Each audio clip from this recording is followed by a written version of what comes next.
Along about the 2nd of April of this year, I decided to plant some potatoes out in my greenhouse that used to be a chicken house. It worked out pretty well, and I want to show you here take you through the sequence of what happened to these potatoes until they were harvested and what kind of a success rate I had. As I was doing this, I found an old overwintered potato that was still in the ground. So we took it in the house and cleaned it up and cooked it, and it was just fine. Then on the 11th of May, which is about a month later, here's what things looked like. Things were doing pretty well. The potatoes were growing just fine. And then remembering how hot this little converted greenhouse, it used to be a chicken house, but remembering how hot it gets in the summer, I put a ventilation window in the side in preparation for the summer so it wouldn't get so darn hot in there. And wouldn't you know it, right the day after I put that little window in, we had an unseasonably cold weather snap, and it froze. It was basically 25 degrees at night or something like that. And the tops of these potato plants got singed. Well, here's a couple of days later. I wanted to show you these potatoes after they'd been singed that one night. I think it's 2 days later, 3 days later. I can't remember. But as you can see, they are recovering. See the plant. Whoop! Well, I just stepped on one here. The plant down here. Let me get some of these weeds out. But you see, the plant down here is doing okay. The leaves are doing fine.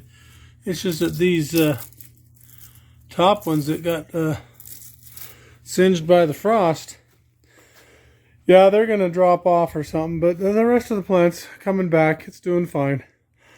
So potatoes are pretty resilient when it comes to getting bitten by the frost.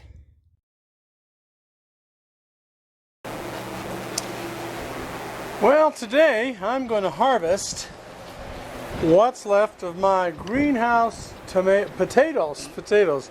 If you remember, I planted some potatoes along here, I think 3 rows of them, and it's the middle of July. I think it's the July 22nd or 23rd today, so I could let these grow a little bit longer, but I need this for something else.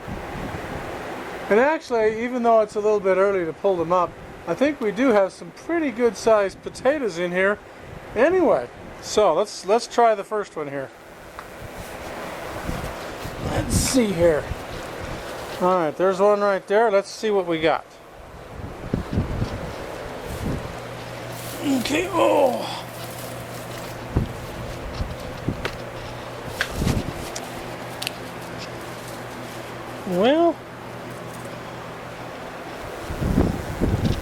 Well, just right off the bat here, you can see there's some pretty good sized potatoes here. Now there's more than this, but I'm not going to bore you with digging them all up. I'll dig them all up and put them in a bucket, and then we'll see what we got.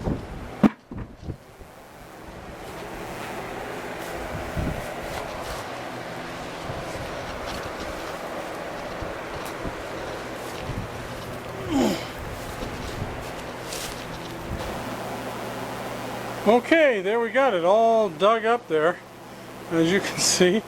And I'm sure I left a few potatoes in there. Mostly there's some tomatoes there I didn't want to dig up.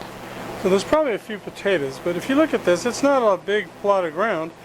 And here's what we got. Look at that. I'd say that's 3/4 full, 5-gallon bucket. I'm not sure how much that weighs, but I imagine it's 10 pounds or so.